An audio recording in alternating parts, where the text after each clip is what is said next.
In October 1871, the city of Chicago was burning.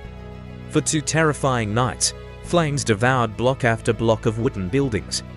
By the time the smoke cleared, more than 17,000 structures were gone. The heart of America's fastest growing city had become a graveyard of ash. But in those ruins, something revolutionary began to take shape. Engineers and architects realized something terrifying.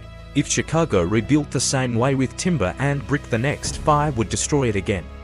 So they gambled on a radical idea. Instead of walls holding up buildings, what if a hidden metal skeleton carried the entire weight? That single idea would change architecture forever. Because from the ashes of the Great Chicago Fire, Chicago didn't just rebuild, it invented the modern skyscraper. Before the fire, Chicago was booming.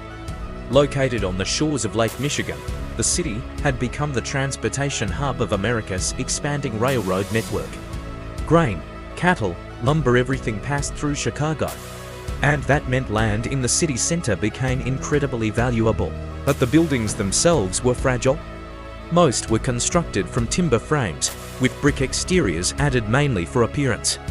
When the Great Chicago Fire erupted in October 1871, dry weather and strong winds turned the city into a perfect fuel source.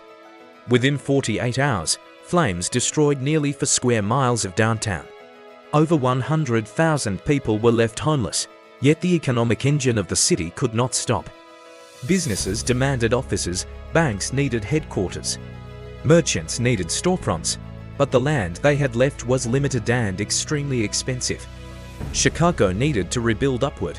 The problem: traditional construction methods made tall buildings nearly impossible. In the 19th century, buildings relied on load-bearing masonry walls.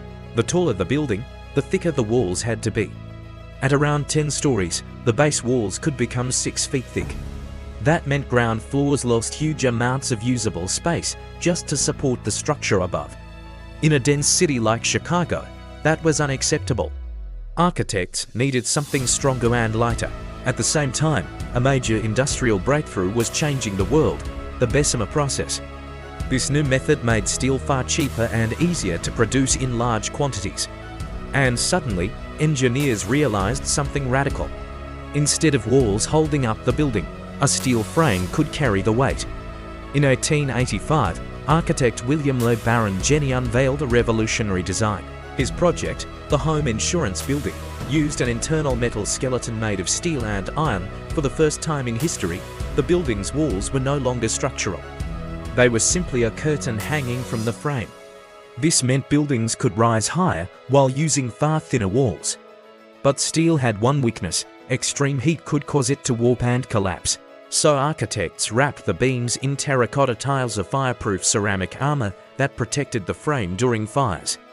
Suddenly, skyscrapers were not only taller, they were safer. The design worked. And Chicago's skyline began to grow vertically for the first time. The steel skeleton changed everything. Once walls were no longer load-bearing, architects could fill buildings with large glass windows, flooding offices with natural light.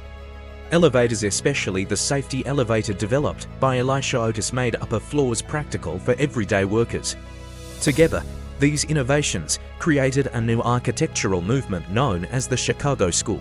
Cities across the world copied the design. From New York City to Tokyo, the steel-frame skyscraper became the blueprint for modern urban life. And today, Chicago remains one of the world's most famous skylines. Structures like the Willis Tower rise more than 100 stories into the sky, all thanks to the engineering revolution born after the fire. What started as a desperate solution became the foundation of the modern city. Chicago was never supposed to be a vertical city. It was built on marshland, battered by wind and fire. Yet when disaster erased its past, the city chose innovation over fear. Steel skeletons replaced wooden bones, and gravity itself became negotiable. Today, every skyscraper from Shanghai to Dubai carries a piece of that idea. Because sometimes, the greatest inventions don't come from ambition, they rise from ashes.